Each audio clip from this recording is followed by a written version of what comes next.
Sura ya 36.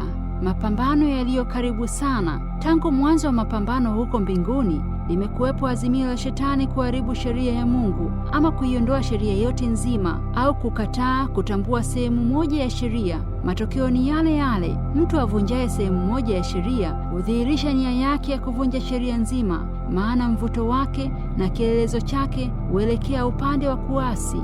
Basi amekosa juu ya yote. Yakobo sura ya 2 mstari wa 10. Shetani amepotosha mafundisho ya Biblia. Kwa hiyo makosa yamefanywa na watu maelfu katika Ukristo wao. Pambano la mwisho baina ya ukweli na uovu ni kuhusu sheria ya Mungu, baina ya mafundisho ya Biblia na hadithi za mapokeo ya binadamu yanayofanywa kuwa sehemu ya dini. Biblia inaweza kufikiwa na watu wote, lakini watu wachache tu wanaoikubali Biblia kuwa ndio kiongozi wa maisha yao. Katika kanisa, wengi hukataa misingi au nguzo za imani ya Kikristo, yaani uumbaji, anguko la mwanadamu dhambini, upatanisho na sheria ya Mungu. Nguzo hizi zimekataliwa yote au sehemu yake. Wengi huona kuwa ni udhaifu tu kuitegemea Biblia peke yake. Ni vyepesi kufanya sanamu ya mafundisho ya uongo sawasawa na kufanya sanamu ya kuchonga, kule kumweleza Mungu kwa njia potofu, yaani kuitafsiri tabia yake vibaya. Shetani huwaongoza watu kwa njia potofu. Sanamu ya wenye elimu inawatawalisha na kuabudiwa badala ya kumwabudu Mungu kama anavyofunuliwa katika neno lake na katika Kristo na katika kazi zake za kumuumba Mungu. Na wenye elimu, watungaji wa mashairi, wanasiasa, waandishi wa magazeti na vyuo vikuu vingi, hata vyuo vya kufunza mambo ya dini, anazidi badili kidogo tu. Mungu jua, ambaye ni Mungu wa Foeniki, kama ilivyo siku ya Eliya nabii. Hakuna kosa la ujasiri kabisa kuhusu mamlaka ya Mungu lenye matokeo ya hatari zaidi kuliko kosa la kufundisha kuwa sheria ya Mungu imefutika. Tuseme kuwa wachungaji mashuhuri wahubiri waziwazi kuwa sheria ya mtawala wa nchi yao haina ulazimu kuishika, kwamba inazuia uhuru wa watu, kwa hiyo haina lazima ya kutiiwa. Je, mtu kama huyo angevumilia muda gani aendelee kufundisha hivyo? Hata hivyo, ingekuwa rahisi kwa taifa kuondoa sheria zao kuliko mfalme wa malimwengu kutangua sheria yake. Jaribio la kuziepuka sheria za Mungu lilifanywa Ufaransa wakati nchi ilipotawaliwa na makafiri. Ilionekana kuwa kuondoa ua au walinzi uliwekwa na Mungu na kukubali kuweka nchi hiyo mikononi mwa utawala wa ufalme wa uovu. Kuweka kando sheria ya Mungu. Watu wanafundisha wengine kuipuuza sheria ya Mungu. Huwa wanapanda mbegu za uasi zitakazozaa uasi. Hebu basi uzio unawekwa na sheria ya Mungu uondolewa. Hapo matokeo yatakuwa kutojaliana huyu na huyo, na maisha yatakuwa hovyo yasiyo na maana. Mali hazitakuwa katika hali ya usalama. Watu watanyang'anyana mali kwa nguvu, na mwenye nguvu ndiye atatajirika. Maisha yenyewe hayataheshimiwa. Kiapo cha ndoa hakitajaliwa tena. Mwenye nguvu atachukua mke wa jirani kwa nguvu. Amri ya 5 itawekwa kando, na ya 4, watoto watawainukia wazazi wao ili wapate watakavyo. Ulimwengu utakuwa mahali pa wanyang'anyi na mauaji tu. Amani na furaha vingefuata duniani. Fundisho hili la kufuta amri ya 4 lingekwisha kufungua mlango tayari wa maovu duniani. Ujeuri na uharifu huingia duniani kama mkondo wa maji. Hata katika nchi za Kikristo unafiki umejaa tele. Kumekuwako na usaliti na tamaa kwa wingi. Kanuni za dini ambazo ndizo msingi wa maisha zimebomolewa vibaya, karibu kuanguka. Uasi na maovu hufurahiwa sana na wenye kutenda kama vile ni kitu kizuri. Magazeti huandika matokeo ya uovu wa kila aina: unyang'anyi, uharamia na mauaji. Mambo haya ya ufedhuli na uovu usio na kipimo budi washitue watu wote. Kutafanywa nini ili kuyakomesha mabaya haya? Ulevi umewafumba wengi. Mahakama yamechafuka na kuwa mahali pa ufedhuli. Watawala wamekumbwa na tamaa ya kupata faida ya haramu pamoja na uasherati. Ulevi wa pombe na kutokuwa na kiasi vimewafumba watu wengi wasitambue lolote. Kwa hiyo Shetani amewatawala kabisa. Mahakimu wanaongoza katika kula rushwa. Ulevi wa kila aina, utovu wa uaminifu vimetawala wanasheria. Na sasa kwa kila Shetani hawezi kuwashikilia walimwengu ili waache kusoma maandiko matakatifu. Amebuni njia nyingine ili apate kukamilisha kazi yake. kuharibu imani za watu wasioamini Biblia, pia sawa na kuiharibu Biblia yenyewe. Kama ilivyokuwa hapo zamani, amefanya kazi yake ya upotovu kupitia katika makanisa. Katika kupotosha maandiko, amewaongoza kutafsiri vibaya mafundisho ya Biblia, na kwa hali hiyo amepanda mbegu za ukafiri kwa watu. Watu wakishikilia maneno ya Wakatoliki kuwa mtu afapo roho yake haifi, wamekataa maneno ya kweli ya msingi ambayo Mungu ameyaweka, wakaandamana na mapotofu ya giza. Kwa hiyo hawawezi kuepushwa na udanganyifu wa pepo wanaojifanya kuwa ni jamaa za watu waliokufa, wanawatembelea walio hai. Mafundisho ya kwamba kuna moto wa milele unaoanguza watu wakati wanapokufa yameshawapotosha wengi wauache ukweli wa Biblia.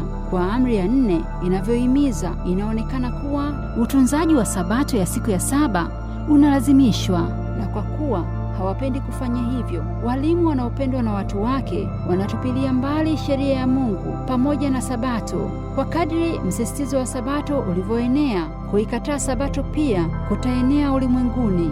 Waongozi wa makanisa wanafungua mlango ili ukafiri uingie na kuiamini pepo na kukataa sheria ya Mungu. Kuna hali ya kutisha ya umizimu katika makanisa ya Kikristo leo katika ulimwengu.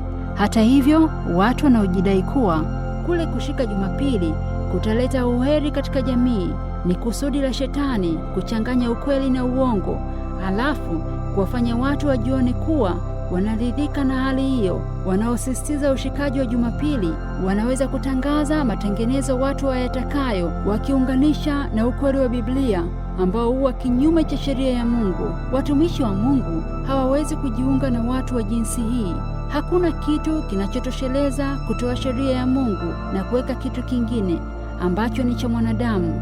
Shetani atawaingiza watu katika madanganyiko yake na njia ya makosa mawili makuu. Yaani, kosa la kwanza ni lile la kutokufa kwa roho, na kosa la pili ni kushika Jumapili badala ya sabato ya siku ya 7. Shetani atawaweka watu katika udanganyifu wake. Kosa la kwanza, kuweka msingi wa kuongea na wafu, na kosa la pili, hutia kifungo cha kuwafungamanisha na Rumi. Waprotestanti wa Marekani watakuwa wa kwanza kunyoosha mikono yao, kuvunja guba na kuunganisha na uongeaji wa wafu. Wataunganika na Rumi. Chini ya nguvu hizi 3, nchi hii itakuwa nyayo za Rumi za kutawala uhuru wa dhamiri. Kwa vile imani ya kuongea na wafu itajifananisha na dini ya Kikristo ya kisasa, itakuwa na uwezo wa kudanganya. Shetani mwenyewe atajigeuza kuwa mfano wa malaika wa nuru. Kwa njia ya pepo hao wa kuongea, miujiza itafanyika, wagonjwa watapona, na ishara nyingi zisizoweza kukanushwa zitatendeka. Mapapa ambao hujidai kuwa dini ya kweli hujulikana kwa ishara hizo, watadanganyika kabisa katika ishara hizo, na Waprotestanti wakiwa wametupa ngao yao ya kweli, wao pia watadanganyika. Wakatoliki, Waprotestanti na walimwengu wote wataona katika muungano huo kuwa ulimwengu unaongelea katika Ukristo. Kwa njia ya pepo hawa, Shetani ataonekana kana kwamba ndiye mfadhili wa wanadamu, akiwaponya magonjwa na kuwaletea dini ya namna mpya, lakini wakati ule ule akiwapelekea watu katika uharibifu.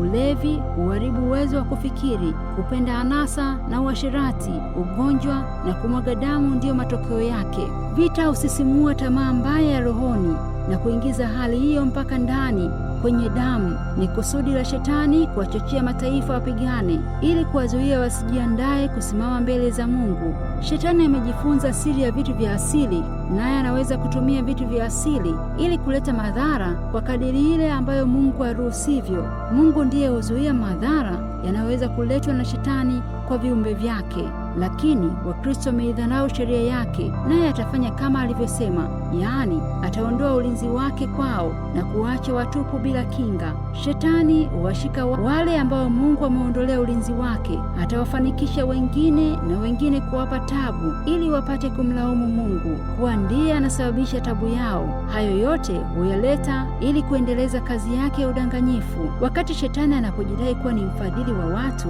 wakati ule ule huwaletea magonjwa na dhiki kubwa mpaka wengi waangamie na miji mikubwa ibaki katika maganjo matupu.